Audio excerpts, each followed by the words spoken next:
Ngibingelele kuwe mlaleli, ngiyathemba ukuthi uyaphila. Mina ngizokucela kuwe laphana-ke ukuthi uma usemusha ikhasi-ke ungaphumi ungalicindezelile ibhathini elibomvu laphana-ke subscribe button, subscribe-ke akubizi imali, kumahhala nje, yakho ngisho nesenti elimnyama leli khona uzothola zonke indaba ezihlukile sikulethela zona kulo leli khasi leli.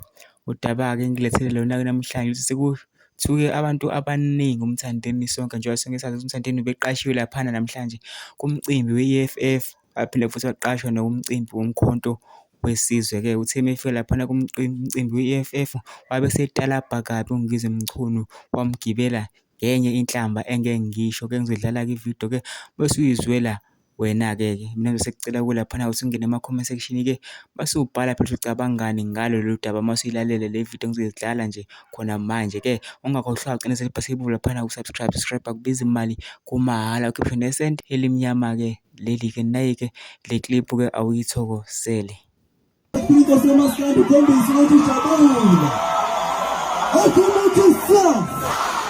Awuphambili Mr. Julius Malema, phambili nge-EFF, phambili phansi Didi uNgizwe mkhulu phansi, Didi uNgizwe mkhulu phansi, phambili Mr. Paris, phambili.